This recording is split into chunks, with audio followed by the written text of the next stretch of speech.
Okay, hi everybody. Thanks for coming back if you've been here before, or hi, welcome if you're new. My name's Mickey. I'm a therapist, and we talk about therapy things on this channel. Today, we are talking about I forgot what we're talking about. 5 things that are holding you back in therapy. We talk about therapy a lot on this channel, and I've seen a lot of requests for like how to maximize my experience in therapy, how to get the most out of therapy, how to like do therapy correctly. And so we're talking about that a little bit today, but maybe not in the way that you're expecting. So that's it. Let's get into it. Before I jump into the list, actually, just kidding. Quick caveat. I want to be super clear. If you're doing any of these things, if you resonate with any of these things, don't shame yourself about it. This happens a lot. This is very human, and it is okay. I generally, the overall theme of this list is that I want to encourage people to be kind to themselves and to unpack this idea that we can do therapy with 100% efficiency and then therefore completely fix ourselves. That's not how it works. We're going to talk about that in a minute. And so if you're doing these things, it doesn't mean you suck. It doesn't mean you're not trying hard enough or that you're bad at therapy. These are just common things that we as human beings experience. I've experienced these in making this outline. Aaron was like, I've definitely done those things.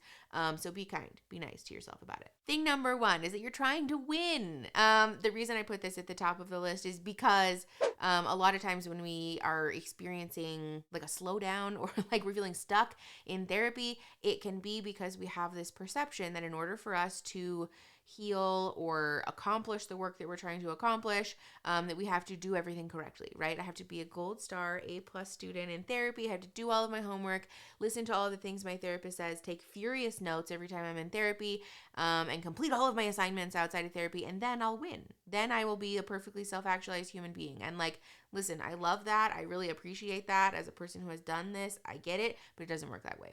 This doesn't work like that. The reality is that therapy is messy and convoluted and confusing. And I know that it's a meme, but people say like healing is linear. Healing looks like this. That's very true. Healing is not something that you're just going to like boo your way through therapy. It's very normal and very okay to experience regression and setbacks and stagnation too. Sometimes we plateau. So be mindful of this. If you notice yourself feeling like I have to say the correct things, do the correct things, that might be getting in your way because it's preventing you from actually being in the work. And we're thinking too much about the actual work instead of experiencing it and being like in present moment with it. So be careful of trying to win at therapy because you can't, and also it might actually be preventing you from doing the work that you want to do in therapy, which is a perfect dovetail for number 2 is that you're thinking instead of feeling. We, especially as like, I say we, but like, I'm assuming if you're here, you're somewhat similar to me because I have a pretty polarizing presence. We tend to do this a lot where we want to intellectualize what's going on for us, right? I joke all the time when I find a new therapist or like, get involved with a new helping professional that this is my signature move. I'm really, really good at talking about my emotions, at intellectualizing my emotions, at like, analyzing them to death. But if you ask me to feel them, I'm going to run away. This is very common. People do this a lot. And it's a defense mechanism. This is, again, another reason for us to be kind and compassionate to ourselves about if we're doing these things, because oftentimes we're doing them because the work in therapy is scary and like intimidating, right? Actually sitting with our emotions and being present with them to acknowledge that this is a deeply held feeling that I have both inside of my body and in my mind. And like, if you're into inner child work, that like my inner child is also feeling is a lot, right? First of all, it's not a skill that we are typically exposed to or taught, especially if you're in therapy. Odds are that you are, you weren't given all of the resources that like ideally a person would have, but also it's just generally scary. Even if that was modeled for you as a child, it can feel really scary and overwhelming to sit with the deep, dark parts of ourselves. So again, be kind to yourself about it, but also alongside of that, be aware. Am I intellectualizing my feelings? Am I thinking about them? Am I talking about them rather than experiencing them? And is that holding me back from actually processing the emotion and then letting it go? Folks can get lost in the sauce a lot of times about like, I don't know what you mean, feel my feelings. Like, I don't know how. I don't know how to feel my feelings. And it can be kind of a confusing thing to try to instruct someone to do because there's not a 5-step plan for how to feel your feelings, right? This is sort of the paradox of this issue, is that in order to effectively do it, we have to let go of this desire to have an action plan to feel our feelings. Really, the truth is that once we've learned how to feel them, it will just happen. You just feel them. This is why this channel is not a replacement for therapy. We're not therapizing people over the internet because A, I can't do that. And B, it's illegal to try. So this is work that you should be doing with a therapist who can sort of carefully and kindly and compassionately guide you through this journey of like, what does it look like to really feel my feelings, to sit with them, to honor them, and to give them space to breathe rather than just thinking them or talking about them. Thing number 3, you're silver lining it. This happens a lot. My favorite example of this is that typically, as a therapist who conducts telehealth sessions a lot, when I like log on to a call and ask the question like, hey, how's it going? The answer is usually like, oh, I'm fine. And I love to ask, are you actually fine, or are you fine in the way that you tell your dentist that you're fine when they ask you how things are going? Because those are not the same, right? And therapy is not the place to be silver lining things or to be shielding your therapist, especially from what's really going on for you. And to be clear, this is like a social norm. We do this. Absolutely no shade or judgment. If you're doing this, that's okay. Ideally, a well-trained clinician will be able to help you, actually uncover like, how are you doing really? But the key takeaway here is that I want to discourage folks from doing the thing where we say, I don't want to be a bummer, right? I don't want to be a downer, or I don't want to be a negative Nancy, or, like whatever, all of the shameful terms that we apply to ourselves about being honest about how you really feel.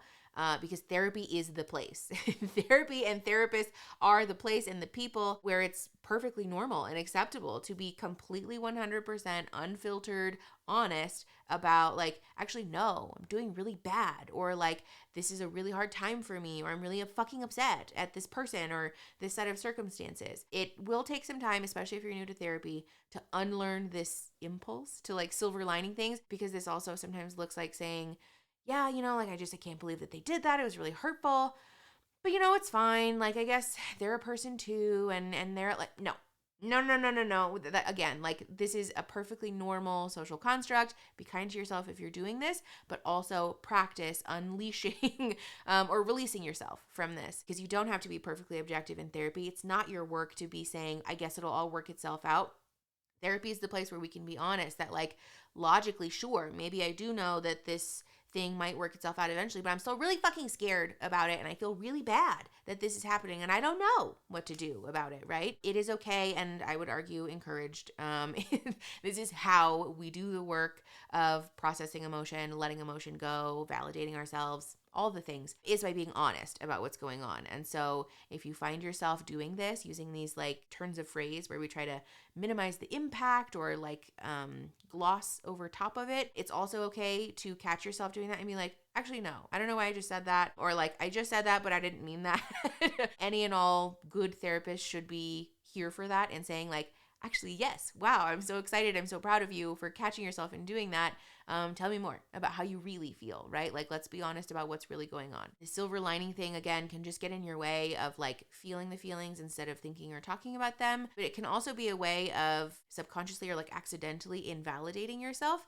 And it can hold you back long-term in terms of being able to advocate for yourself in relationships, effectively process your emotions, and really get down to like the deep nitty-gritty core of the issue, right? Especially when we talk about like if you're anxious about something, rarely if ever is it just about the thing. Usually there's like a deeper thing that this is related to, and silver lining it can prevent you from connecting those two things and understanding what that core underlying issue is for you. So if you're able and you have the space, try to stop silver lining things, because again, it might be holding you back. Thing number 4 is that you're trying to fix yourself.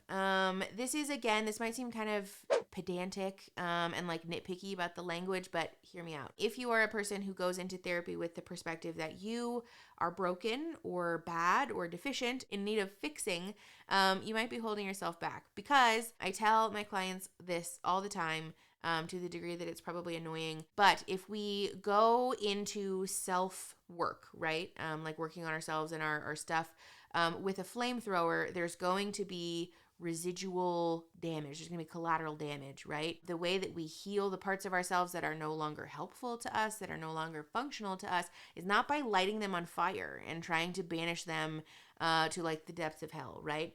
It's important for us to acknowledge that that part of you while maybe not helpful anymore, or maybe not reflective of your best self, did at one time serve a purpose to help you survive, to help make you feel safe, because you just didn't have any other resources or you didn't know how to do better. And so trying to do this thing where we tell ourselves like, I'm broken, I'm bad, and I need to get rid of this is inherently invalidating, disempowering, and like low-key kind of hurtful to you. It's important that we be doing that work from this perspective of self-compassion, right? That like, love you the most. Thank you very much for the service you've provided, but you're no longer needed here. You're no longer helpful to me. And I now have the resources to be a better version, a more self-actualized, a more embodied, a more empowered version of myself. And so I'm choosing to be that person, not out of hatred or distaste for the person that I was before, but out of love and compassion for myself as a whole, that I can feel safer. I can feel better. I can do better now. That distinction is very important because again, we can't hate ourselves into a better version of ourselves that we then love. It just simply doesn't work that way. And so practice making this perspective shift if you're feeling kind of stuck in therapy, because that might be part of the issue, is that you're viewing your work as a thing to be done as like an act of repentance or like, apology for who you are. And that's not true. You're great. You always have been great. It's just that sometimes we learn how to be again, like the more embodied, more empowered, better version of ourselves. This is a nice segue into item number 5, which is that shame might be holding you back. I know that in the era of like Brene Brown in mental health, we've probably talked the concept of shame to death, but hear me out.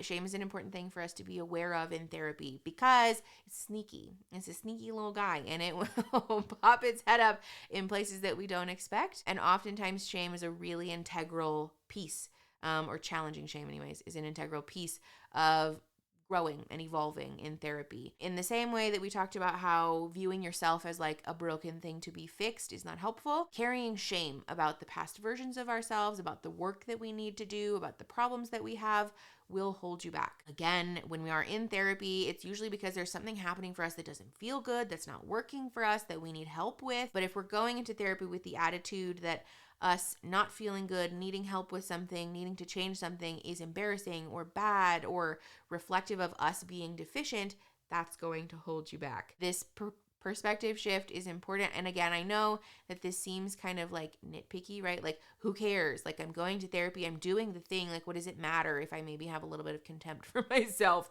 about not being able to do it for my own? Or for myself. But hear me out. The reason that this will hold you back is because you may be able to make short-term progress. And don't get me wrong, I'm not saying that you won't make progress in therapy if you're carrying some level of shame, because let's be honest, we all have it. But especially if you're experiencing like you're stuck, you're feeling like you can't get to a particular place, it might be because we're carrying these ideas about ourselves that like, there is something wrong with me or I am deficient, right? And that can make it sort of difficult to work on ourselves and feel like we really deserve to feel better, right? Carrying this attitude that I'm inherently bad or broken or embarrassing or disgusting or whatever will limit the amount of compassion that we have for ourselves and therefore limit the amount of buy-in that we have in like feeling like we deserve to feel better. This is a really, really common issue because oftentimes, especially folks who are carrying a lot of shame, want to go to therapy almost like out of apology for the people that you're in relationship with or in community with. Like, ooh, like I'm so grossed out and like embarrassed by myself. And so I'm going to go so that I'm not fucking up those people's lives anymore.